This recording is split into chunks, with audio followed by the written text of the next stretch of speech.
Channel को subscribe करने के लिए सब्सक्राइब का बटन दबाएं और हाँ, घंटी बजाना ना भूलें।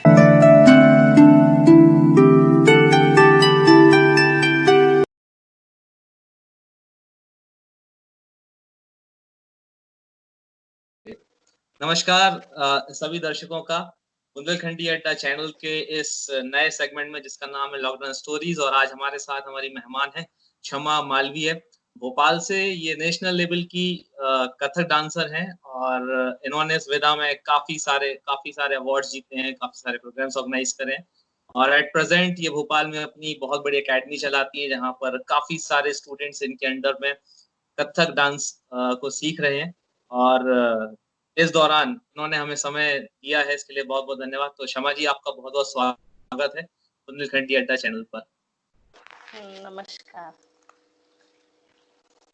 जी मैम, सबसे पहले तो मैं ये जानना चाहूंगा आपसे कि क्योंकि हमारा नाम, इस सेगमेंट का नाम ही है लॉकडाउन स्टोरीज, तो पिछले 2 महीनों में अलग अलग एक्सपीरियंसेस, अलग अलग स्वाद चखे होंगे आपने।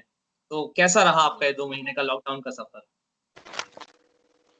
ये तो मतलब मेरे लिए तो बहुत अच्छा रहा वैसे, क्योंकि मेरी लाइफ बहुत ज्यादा बिजी है। तो मुझे अभी मतलब बहुत ही रिलैक्स है ये मेरे लिए, और मैं बहुत सारे काम ऐसे हैं जो कर नहीं पाती थी, वो सारे मैं अभी कर रही हूँ लॉकडाउन के टाइम पे। तो मेरे लिए तो बहुत अच्छा है, लेकिन हाँ, मुझे लगता है जल्दी खत्म भी हो जाना चाहिए ताकि आगे के अपने काम शुरू कर सके। कुछ काम ऐसे हैं जो घर बैठे नहीं हो सकते, जिनके लिए निकलना बहुत जरूरी है। आपकी जिंदगी बहुत दौड़ती भागती बिजी चलती है क्योंकि आप इतना सब करते हैं।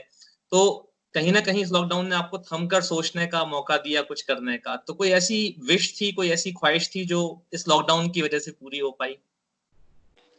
हाँ, ऐसी तो मेरी 2-3 ख्वाहिश थी। एक तो मुझे ये था मन कि हस्बैंड और बेटे के साथ मैं थोड़ा सा टाइम बिताऊं, और मतलब कुछ अपने हाथों से कुछ अच्छा बना बना के खिलाऊं, जो कि हो नहीं पाता था, क्योंकि भागम भागी वाली लाइफ में ये है कि सुबह नाश्ता खाना डिनर बस बन गया, और फिर बाहर भी बहुत ज्यादा खा रहे थे। तो मुझे लग रहा था, और कहीं घूमने जाते थे तो ज्यादा से ज्यादा 1 हफ्ते के लिए। तो बिल्कुल। काफी सालों से ये था कि साथ में रहने का मौका नहीं मिल रहा था। तो एक तो वो हुआ पूरा, और दूसरा कुछ मेरी पुरानी चीजें हैं जो मैंने सीखी हुई हैं पहले से, और उनको रिवाइज नहीं कर पा रही थी मैं, या कुछ बुक्स हैं जो मैं नहीं पढ़ पाती थी, या फिर और कुछ मैं नॉलेज लेना चाह रही थी अपनी फील्ड में, तो मुझे एक्स्ट्रा टाइम नहीं मिल रहा था। तो ये सब मेरा पूरा हुआ है। मैम, तो थोड़ा सा मैं पीछे जाना चाहूंगा आपकी जिंदगी में, क्योंकि हम सबकी हम अपब्रिंगिंग जो है, कहीं ना कहीं आप 70s बॉर्न या 80s बॉर्न के एरा के मतलब जो बच्चे उस समय पैदा हुए उनमें से हैं। तो कहीं ना कहीं तब से लेकर आज 2020 तक का ये जो सफर है, इसमें कथक आपकी जिंदगी में कब आया और उसे कैसे आपने एक जिंदगी का अहम हिस्सा बना लिया? कथक तो मेरा बचपन से ही मैं सीखती हूँ, 4th या 5th क्लास में थी तब से सीख रही हूँ मैं कथक। और तब से मेरा छूटा नहीं है, कभी भी मुझे याद नहीं है कि छूटा है। पहले पहले भी मैं सीखती थी और अभी भी मैं सीखती हूँ और ओके। सिखाती भी हूँ। बस ये है कि काफी सारे चेंज आ गए हैं तब से, और लेकिन मैम, उसको मैंने अपना कैरियर बनाने के बारे में पहले नहीं सोचा था, लेकिन जी वो धीरे धीरे अपने आप ऐसा होता गया कि कथक मतलब कैरियर बन गया मेरा। जी मैम, थोड़ा सा निजी सवालों की तरफ जाऊंगा। अगर अगर सामने 2 चीजें खड़ी हों, हस्बैंड या कथक, तो आप इंतजार करने के लिए किसको बोलेंगे? मुझे लगता है कि मैं ये देखूंगी प्रायोरिटी क्या है मतलब किसको ज्यादा मेरी जरूरत है। हाँ, नहीं मतलब उस समय ज्यादा मन किस चीज की तरफ जाने का करेगा, हस्बैंड की तरफ या कथक की तरफ? नहीं, वही मैं, क्योंकि दोनों मेरे लिए लगभग बराबर ही है तो मैं लेकिन हाँ, मैं ये तो है कि अगर बहुत जरूरत हुई तो हस्बैंड की तरफ तो मैं जाऊंगी पहले, वो नेचुरल सी बात है। लेकिन डांस तो मेरे मन में है ही, वैसे मेरे अंदर है ही, ऐसा है। चलिए, बहुत बढ़िया बात है। कहीं ना कहीं इस लॉकडाउन ने हम सबकी जिंदगी को बदल कर रख दिया है, क्योंकि कुछ आदतें लॉकडाउन के पहले हमारी जिंदगी का हिस्सा नहीं थी।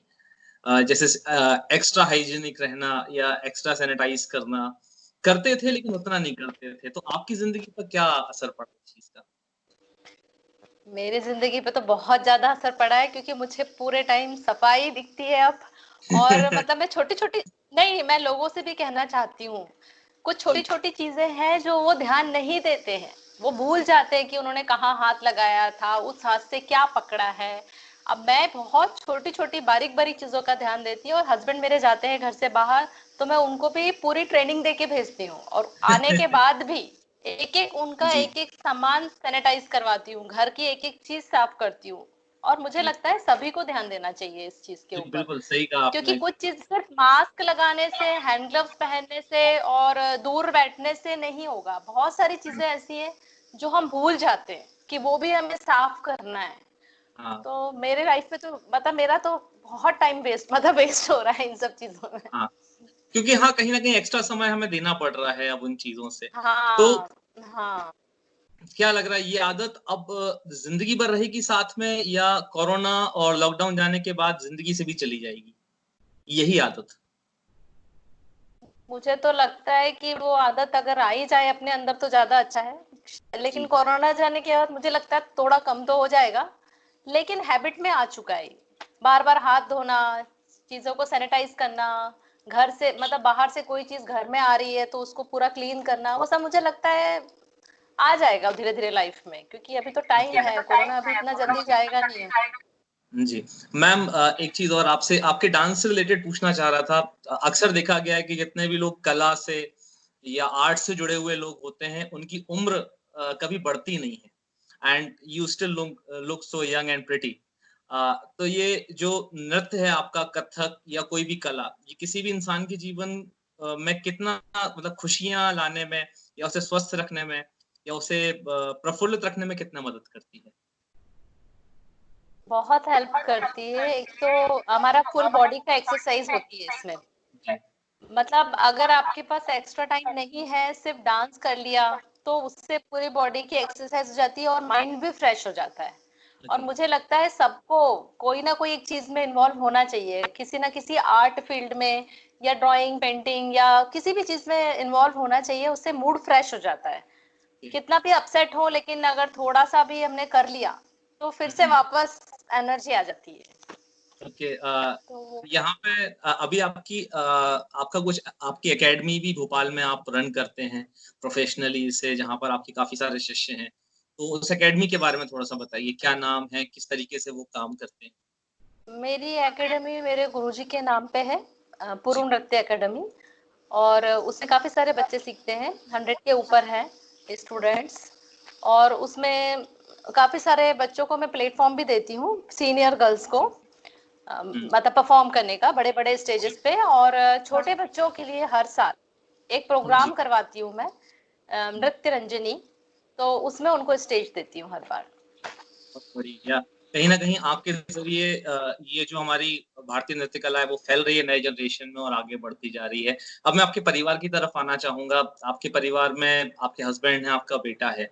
कहीं न कहीं कहते हैं ना कि डॉक्टर के बच्चे 90% केसेज़ में डॉक्टर बनते हैं। बिज़नेसमैन का बेटा बिज़नेसमैन बनता है। तो आपके घर में आपके बेटे ने आपकी इस कला को कितना एडॉप्ट किया है? उसका तो कोई भी इंटरेस्ट नहीं है इसमें। मतलब बस ये है कि वो, हाँ, देख लेता है प्रोग्राम वगैरह जब मेरे होते हैं, अदरवाइज उसका ऐसा कोई इंटरेस्ट नहीं है इस ओके, फील्ड में। हाँ, कभी बस गाने सुनने का शौक है, म्यूजिक का शौक तो है, लेकिन डांस का नहीं है। डांस करता भी नहीं है वो। ओके। मतलब कहीं न कहीं ये अच्छी बात है कि आपने कभी दबाव नहीं डाला उस पर कि वो आपकी ही हॉबी या ट्रेडिशन को फ़ॉलो करे। आपने उसे फ्री रखा कि वो अपनी खुशियाँ, अपनी हॉबीज़ खुद चुन सके। हाँ हाँ, उसको फ्री छोड़ा हुआ है, जो वो चाहता है वो करे वो। जी। मैम बहुत बढ़िया, आपसे बात करके मैम बहुत अच्छा लगा। लॉकडाउन स्टोरीज़ में अपने एक्सपीरियंसेस जो आपने शेयर करे हमारे साथ, हमें बड़ा अच्छा लगा।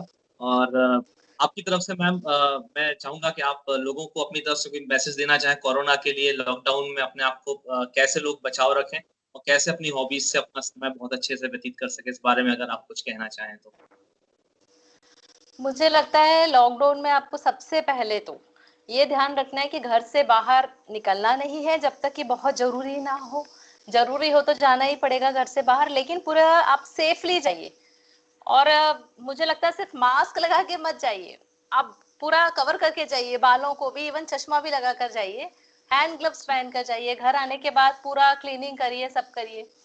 और बाकी ये सब आप एहतियात बरतेंगे तो कुछ नहीं होगा आपको, आराम से आपका ये टाइम निकल जाएगा।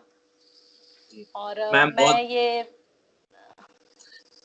जी मैम बहुत बढ़िया। कहीं ना कहीं आपके ये शब्द लोगों तक जरूर पहुंचेंगे और वो समझेंगे इस बात की सीरियसनेस को, कैसे कोरोना से बचना ही उसका इलाज है इस समय, क्योंकि अभी तक कोई दवाई आई नहीं है मार्केट में। और ईश्वर करे ये लॉकडाउन इसी तरीके से जल्दी खत्म हो और जिंदगी हमारी सामान्य हो सके।